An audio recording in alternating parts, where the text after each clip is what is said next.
Hello and welcome to the NFL Preview Show powered by Oddschecker. I'm Tom Julian, this is Ben McClymont, and we are joined by none other than coaching legend Jeff Reinebold. Jeff, it's always a pleasure to have you. How are you doing? I'm doing good. It's cold in Canada, 3 degrees this morning, so I got my flannels on. Ouch. We've got you a little bit earlier as well this morning, Jeff. Just run us through your day-to-day process, the life of a coach, as it were.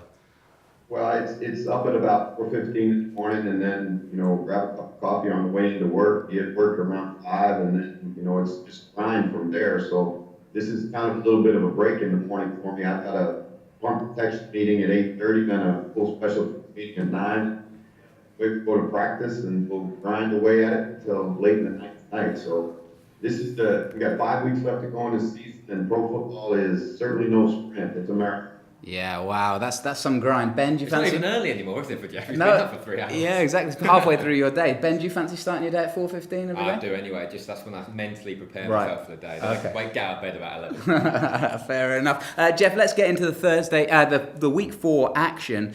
Just a little recap as we always do. And where I wanted to start with you, Jeff, was Thursday night. The Rams beat the Minnesota Vikings 38-31. And the Rams now 4-0, Jeff. They seem to be unstoppable. Yeah, you know what? This is one of the games we highlighted for Oddschecker, and it turned out just exactly like I thought it would. The Vikings accounted for themselves well. I mean, they came off of a short week after getting beat by Buffalo and went down to Los Angeles, played hard, actually had chances to win the football game. They're just struggling right now on defense, and that Rams offense is so dynamic. They have so many weapons, and McVay does such an amazing job for Jared Goff. Jared Goff does not have the strongest arm by a long stretch, Tom. As a matter of fact, you saw the deep ball to foot, that he struggled a little bit with. He's got to get the ball up early if he's going to throw those speed guys down the field. But his connection with Cooper Kupp is amazing. Gurley's such a good back. You've got Whitworth and Sullivan and Scaffold and a really good offensive line in front of him. There's really no weaknesses that I can see in this Rams offense. They're a little nicked up in the secondary. They gave up some plays in the secondary, but when they needed to get stops, they got stops on defense. Yeah, do you see this as a problem for the Vikings now? They've thought the last 2 weeks in a row that they've given up a lot of points. They've got a big thrashing by the Bills, of all people. Is this more just you're playing the Rams are going to hammer you, they're going to score points, or is this a real issue for the Vikings now? Well, I think Mike Zimmer said it better than I could, and that's that they cannot give up as many big plays as they're giving up. One of the things that you want to make sure in this day and age in the NFL is you want to limit an offense's explosive plays. People are going to move the ball. That's the way the game is now. That's the way the passing games have evolved. Rules have changed to help the offenses. But what you don't want to do is give up big chunk plays, and they gave up way too many of those, and that's been their habit so far this season. Yeah. And I know that Zim will get them to practice field this week, and they'll work on those things. And it's not going to be easy for the Vikings now. They've kind of put themselves in a little hole, and the Bears are, starting to assert themselves in the division. Yeah, and I mean, it's a tough one to get right on because now going into week 5, the Vikings match up against the Philadelphia Eagles, only the Super Bowl champion, yeah. Ben.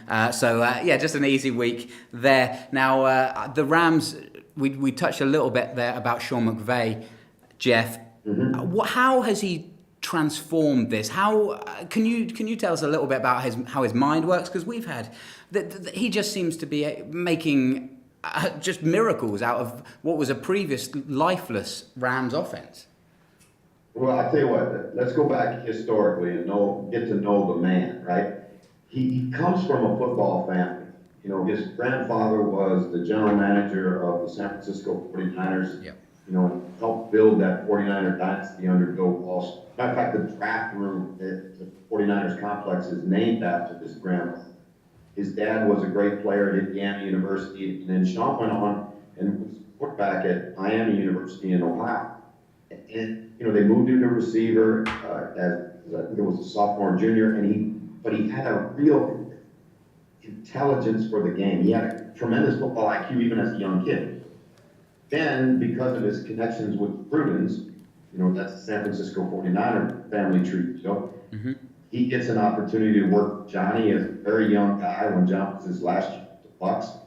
Then after that, he went to work with Jay in Washington, and he's been around great offensive minds his whole life. He is a football guy. I had a tremendous opportunity last year when they came over to England to sit down, and what was supposed to be a 5-minute chat turned into a 25-minute talk, and it was amazing. One of the things that he does extremely well is he has the ability to connect with people, and you see that on the sideline with his team. He's got a culture built there of everybody's going to touch the ball. We're going to feature everybody at what they do well, and we're going to continually stress the defense. And I think what they do and what Kansas City do. Kansas City are two of the most dynamic offenses in the league. Yeah, absolutely. What a Super Bowl that might be, Ben. But right now the Rams are 4-0. You can have the Rams to win the Super Bowl, Ben, at 7-2 right now. And Jared Goff, Super Bowl MVP at 4-1 already. He's the favourite. Super Bowl MVP, not even regular. No, just Super Bowl MVP. Do you fancy that?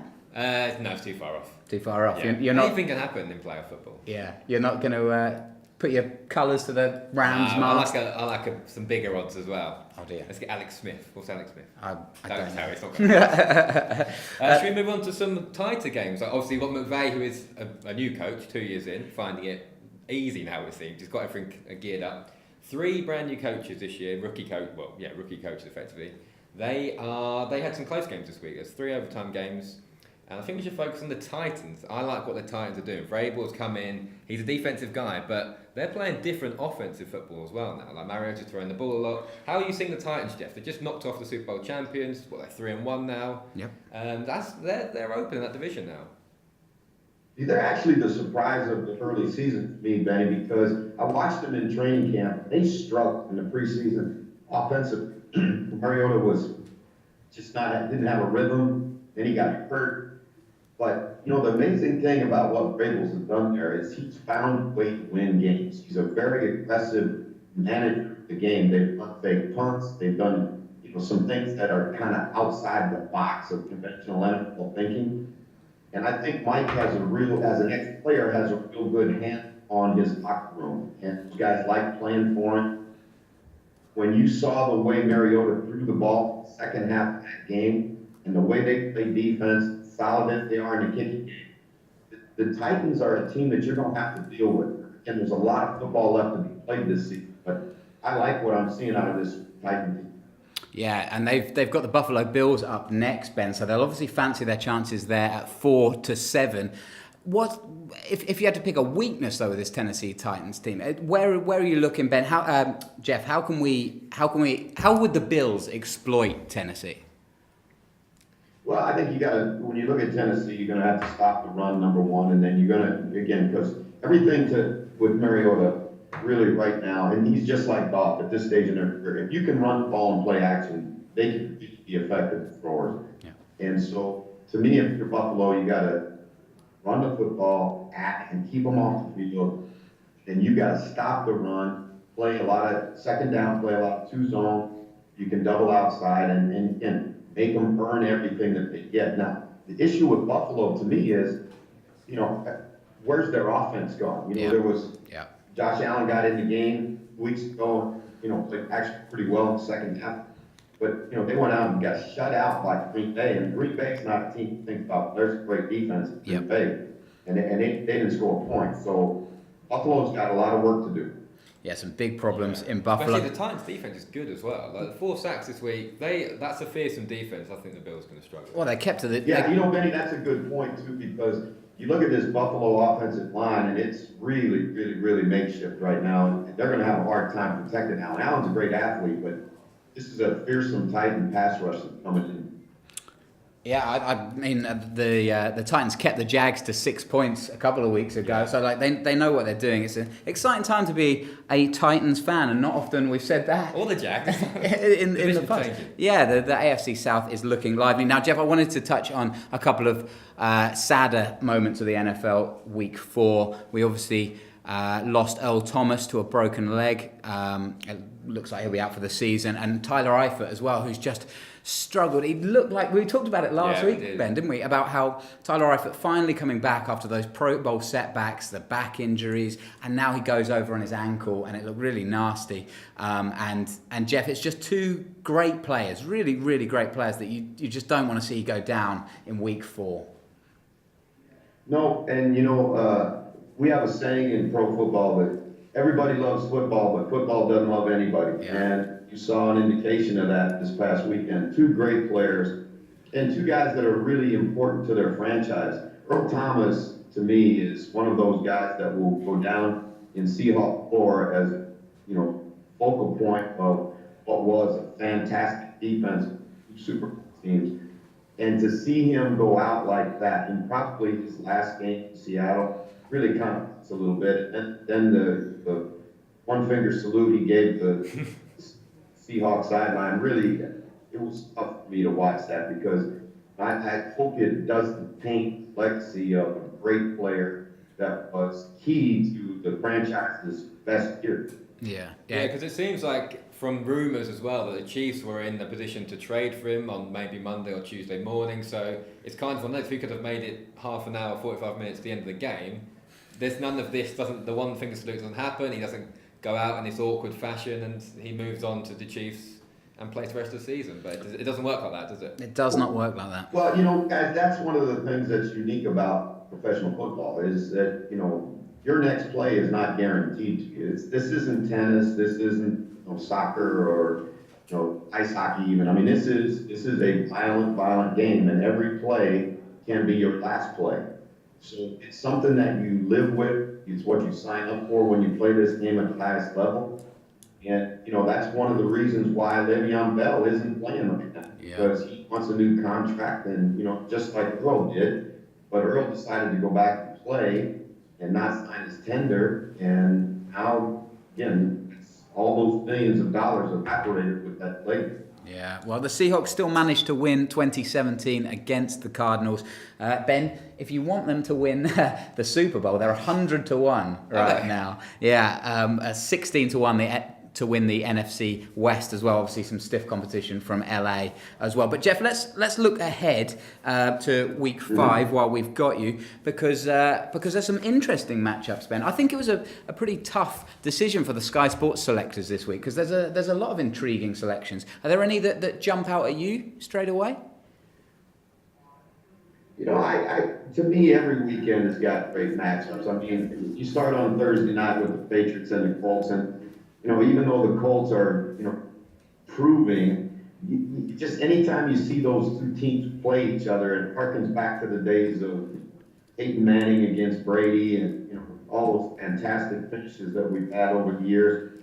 So, I think that game's got a lot of interesting points about it. I want to see this Colts defense, which is getting better. Marcus Hunt really started to play. He had a sack again last week and some tackles. They've got some good young players.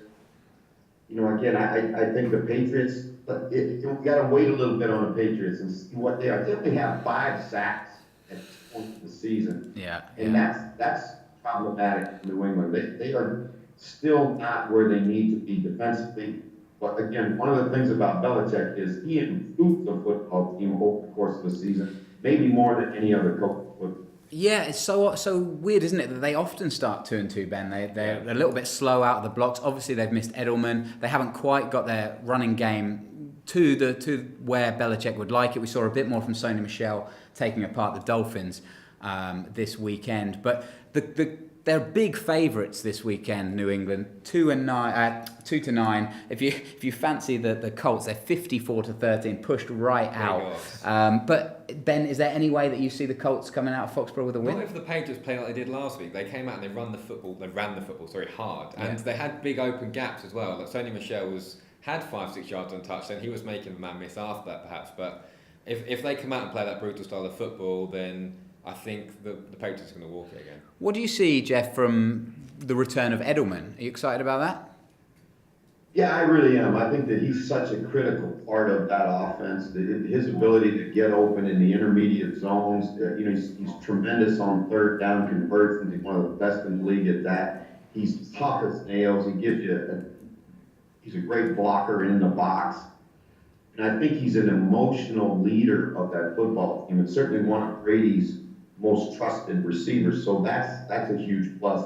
I think the situation with Gronk is a little bit concerning to me if you're a Patriot fan because again, that guy's had an awful lot of injuries over the course of his career, and now he's got another one with lower body injury that he may not play in the game. Michelle's off a knee. I don't think this is going to be a walk in the park like some people think it is. I really think that the Patriots will win the football game, but I think the Patriots are, you've lost Rex Burkhead. As I said, you got Michelle hurt, you got Brown hurt. You get Edelman back, that's positive. But still, on defense, they've got to plant themselves yet on defense. Yeah, well, the odds makers, Jeff, don't quite agree with you. They've got Rob Gronkowski at 7-1 first touchdown scorer. But if you fancy Julian Edelman first touchdown scorer, that's 10-1. So he's a little bit further out. Maybe Belichick will just introduce him slowly. No, I think he'll throw him in. Do you? Yeah. That's his style, isn't it? Well, I like to see it. I look forward to it. Let's move on to Sunday night games, Jeff. The big one that I'm excited about, and Sky Sports have taken this one. It's 6 p.m. Jacksonville Jaguars at the Kansas City Chiefs. And I've got in my notes, Jeff, statement game. Both sides, the best scoring offense, the best defense. This is a big game and a big test for both teams, right? This is a game that will not only is a statement game for both teams, it's kind of a statement game about what wins in the NFL. Right. Because you're looking at one of the best defenses in Jacksonville that's been put on the field in the National Football League in the last 10 or 15 years. I think this team is every bit as good as some of those great Ravens defenses, great Steelers defenses. They can run, they've got speed and talent, depth at every level of the defense. Going against an offensive football team that is, in my mind, maybe you go back to the Rams with Kurt Warner and so on. I'd say this Kansas City offense is dynamic. You saw the game, and that's a hard place to play, guys. And that young quarterback scrambling around on 3rd and 16, throw the ball with his left hand. I mean, you just don't. I mean, that play was certainly not drawn up like that. Yeah. That's what they have. They have so much dynamic making ability that they can get off the script and make plays. So it's going to be one of those games of defense in Jackson versus offense in Kansas City. I'm going to make a statement here. I really think that Jackson will win this football. And I think the reason why is I don't know if Kansas City is going to be able to get enough stops. And I like the continued development of Blake Bortles. Interesting, Jeff, because I know everyone says defenses win Super Bowls, but the bookmakers here have the Jaguars at 29-20, big outsiders in the game when they're a strong AFC contender. As a Jags fan, do you fear going into the Chiefs? Do you know what? I've said it's a statement game, and I think the Jags have a lot to prove. Blake Bortles is improving, but he's still inconsistent. Jeff, I wanted to ask you about, because I agree with Ben there that the odds seem a little bit skewed. How important is home advantage? The Chiefs are 11-18. Is it because they're playing at home that gives them a big advantage? And do you feel that when you're in the locker room? Well, I know this, Tom, that one of the things that Coach Vermeil used to say to us all the time when Kansas City was that home field is worth a 3-point advantage across the board in the National Football League. So if you're a home team, it's like having a 3-point advantage as you start the game. Yeah. Now, Arrowhead, in particular, where that game is being played, is a very, very difficult place to play. Those fans will be in the stadium tailgating from Friday on and probably drinking from Saturday morning on. So it's going to be loud, and they're a passionate crowd that really loves loves their Chiefs.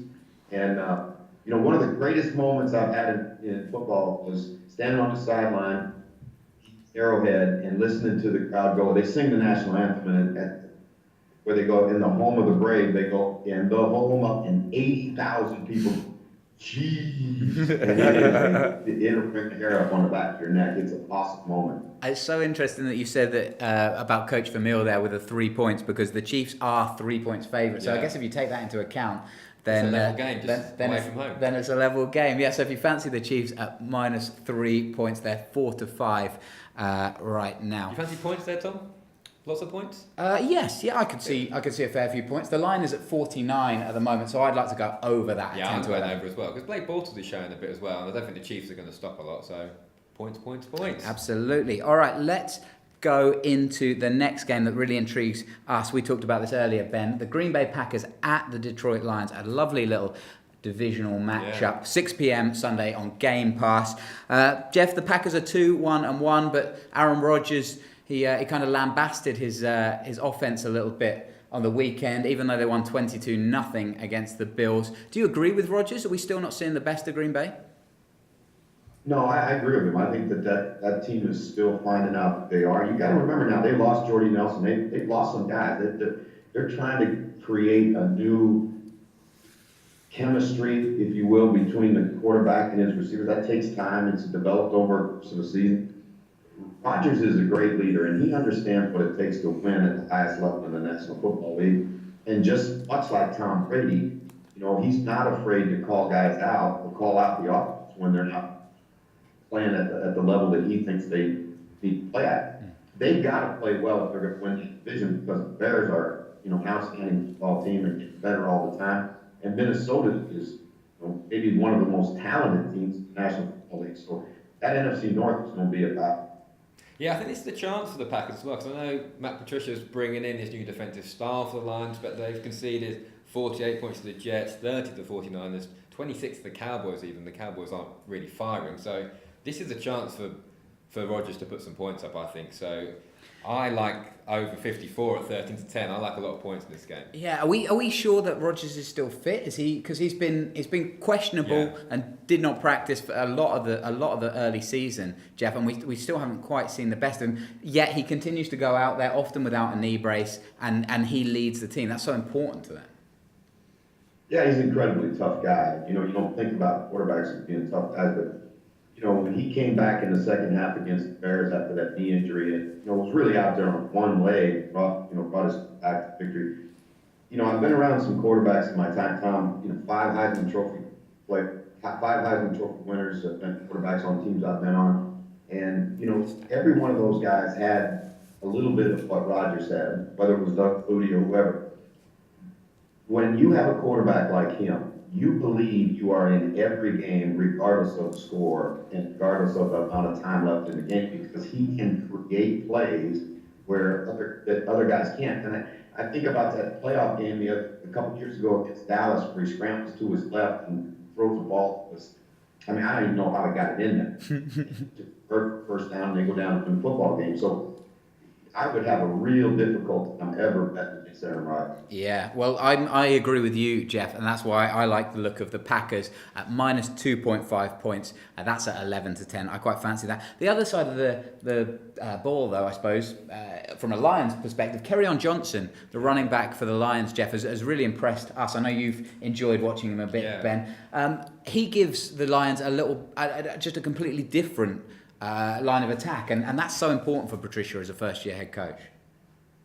You know what, Tommy? The Lions have not had a 100-yard rusher since you could even have them. I mean, it's been a billion years since they had a 100-yard rusher, and this kid is giving them a spark. I think Patricia knows that you got to run the football to win in the National Football League. You can't just throw it all over the yard. They've got a great quarterback in Stafford. They've got quality receivers. I think they're finding their way a little bit. Jim Bob Cooper is trying to morph his offense into what Patricia wants: balance, ball control offense, and take some pressure off of his defense. So again, I think this is an indication of better things to come in Detroit, because they are becoming more balanced. Well, we shall see. I still fancy the Packers. I think even though you've got the Lions' home advantage, Green Bay, like you say, Jeff, you can never look past Aaron Rodgers. Jeff, I know you've got to get off to get to your real job. I know this is your favourite job, but you've got to get to your real job, the one that pays the bills. But thank you so much for joining us again. We appreciate it, and we look forward to speaking to you next week. Cheers, Jeff. It's always a pleasure with you guys and working for Oddschecker. I can't wait, Tommy. It's only weeks now. We'll be sitting in those palatial studios at Oddschecker International. I was just thinking that. It's like we're now into the month countdown. We're looking forward to having you. So, yeah, get over here quick. All right. Aloha. Take care. Hey, Jeff. Thank you again to Jeff Reinebold. It's always good to speak to Big Jeff, isn't it? It'd be good to see him soon. Yeah, we are looking forward to having him back. But as ever, Ben, we always over-talk when it comes to Jeff. So we are going to rattle through our game, so much so that we are going to give you everything we've got in a minute. Not a whole, like 1 minute each game. Each game. Not everything in a minute. Oh, do you not want to just do everything in a minute? Let's just go. Yeah, every game that we've picked, so last 4. Sorry, that's so rambled. Let's start that again. That's all right. That was terrible. Thank you so much to Jeff Reinebold for joining us once again. Always good to speak to Jeff, Ben. It is. It'll be good to see him soon as well. Coming over for his birthday, so keep an eye out. Yeah, absolutely. But now we always overspeak when we chat with Jeff. So now we're going to do every game that we've got down here. So we've got 4 games remaining. We're going to try and do each game in less than a minute. That's 4 minutes. 4 minutes. And we've got producer Tom looking after the timekeeping, although he's let the phone go. 5168, I think it is. Is that right? There we go. We're good. There, if you ever steal my phone, you know what my passcode is. All right, Ben, are you ready? Let's go. The Ravens at the Browns, 6 p.m. on Game Pass. Another divisional game. Who do you fancy? I like the Ravens 4-6 away from home. Browns threw away a couple of leads last time. They're at 7-5 outsiders, but they are at home. And they've learned to win a little bit. So the Ravens are -3 points on the spread. That's at 20-23. I just can't look past the Ravens. They're a good road team. They have a handy defense. They got a ragtag bunch of receivers, but John Brown, Michael Crabtree, they're coming together. Willie Snead as well. John Brown is my favourite. He's still in my fantasy team, and I'd love him at anytime touchdown scorer as well. Yeah, and the Ravens put up 41 points and 40 in the last 2 games. They're going to score points again, I think. And the Browns knocked off 45 last game, so over 46, I think, is that 4-5. Yeah, it's. I mean, the Browns. It's tough because they went so close with the Raiders. It went to overtime. It's heartbreak again, but they just can't learn to win, can they? No, there's a couple of messy fumbles late on. Baker Mayfield didn't quite bring the game to an end. So 5 seconds. Which team are you going for? Ravens. Yeah, me too. Ravens all the way. That's 11-17 straight. Right, next one. Okay, go. And go. The Vikings at the Eagles, 9:25 Sky Sports action. That's on Sunday night. A rematch of last year's NFC Championship. And it was a blowout. Will it be a blowout again? I don't think so. No, I think it's going to be quite a low scoring affair. I think it could be, just very tight. Yeah, the Vikings are at 7-5 away from home, and the Eagles 5-8 favourites at home. Carson went to the big game last game, so Eagles -3, 23-25. I think that seems about right. Yeah, I think that sounds about fair. I've got a couple of Minnesota facts for you here. Kirk Cousins has thrown for 1,387 yards already this season, 3rd most in the NFL, and Adam Thielen ranked 2nd in receptions and in yards. So that dynamic I quite like. What does that equate to? That'll be points, surely. It means an Adam Thielen anytime touchdown. That's what I'm backing. It means lots of Viking points. Over 24 points, Vikings points, 15-8. Who are you backing? I'm backing the Eagles. I am going to back the Vikings. Vikings at 14-9, Eagles at 3-5. Oh, with a second to spare. Right, how are you feeling? I feel great. I feel a bit out of breath. Do you? Calm down. I'll start this one then. I need to go for a run. Ready? Go. We've got the late Sunday night game, Monday morning over here, as you like to say. Yeah. It's the Dallas Cowboys at the Houston Texans. Cowboys 6-4, Texans 6-11 at home. Big odds there for Cowboys. Right? Yeah, and I backed the Cowboys before it went wrong. I have backed the Cowboys. I'm going to back him again, and there's one reason, because I think both of these offensive lines are poor. Both defenses are going to want to get after the quarterback. J.J. Watt and Jadeveon Clowney looking for Dak Prescott, who's been sacked 14 times already. That is only trumped by Deshaun Watson, who's been sacked 17 times already. So I think both offensive lines are poor, but the key factor here, always Ezekiel Elliott.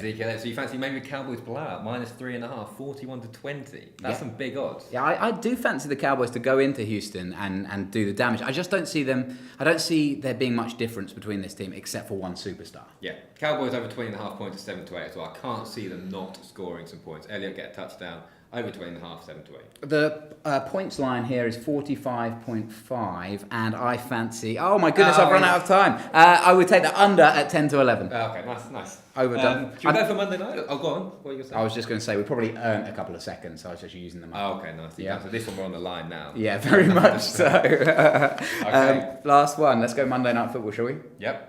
And go. The Washington Redskins at the New Orleans Saints, 1 a.m. Tuesday morning on Sky Sports Action. Washington coming off their bye week with the number 2 ranked defense in points per game. So they're good, but then Drew Brees with the Saints offense is going to be firing. Right? Yeah, big week, big bye week, because it goes all the way to Monday. And Redskins are 23-10 away from home. Saints, big favourites, 4-11. Redskins are 6.5. That's the line, 24-25. I can see them sticking with the Saints. They've got a big offense themselves. Do you? You think it's going to be a big game for Adrian Peterson, Points. who goes back into the Saints? He's got a point to prove there. He has. Peterson touchdown, like it. Yes. What are you thinking? Of course. I like points. Over 57 at 8.5. That's total points over 57. I cannot see this not being a big game. Do you want a little fact? These two teams have only ever met once before on Monday Night Football. The Redskins lost 23 to the Saints. Is that going to happen again? I got the Redskins halftime, Saints full time at 34-5. Oh, massive. Done. There it is. There's 4 games in 4 minutes. There's. I feel tired. I feel like lightheaded. Yeah. There is a bunch of odds for you to have a look at. Make sure you go to oddschecker.com for all the best odds in that one. So it's that point in the video where we come to our odds checker treble, and Ben, it's another source of shame for us this week, isn't it? Yeah, it's everyone's favourite. It's not really our favourite part. We're not doing very well. No, I went for the Browns, who lost in overtime, though they were robbed. You went for the Lions. They were robbed as well. Who lost on a last-minute field goal, and producer Tom went for Falcons -5, and they lost by 1. So all of them were within 1 score games. Yeah, so we did well. So yeah, if you take that into consideration, very close. If you don't take that into consideration, it was 0-3. Let's try again for a new odds checker treble then. I am going to go this week with the Denver Broncos travelling to face the New York Jets. That is at evens. I like the Baltimore Ravens away from home. I did say this last week. I wouldn't take people away from home. Yeah. The Ravens 4-6 going up against the Browns. Come on, Ravens, surely. Yeah, I fancy that as well. 4-6 that one. And our producer Tom has gone for the Minnesota Vikings at the Super Bowl champion Philadelphia Eagles. That's a 6-4. So you put all those together, a nice little treble, Ben. 7-1. Again, I mean, I liked it last week and it was 0-3. I really like this one. So 7-1. Yeah. Let's see. Fair play for our producer as well. That's a ballsy shout. Yeah. So. Yeah, very good. All right, well, we'll see how we get on, and we'll check that out next week. For a victory. Hopefully. Well, thank you so much for joining us this week. Thank you to Jeff for tuning in from Canada. Always nice to speak to him. Thank you to you, Tom. Thank you to you, Ben.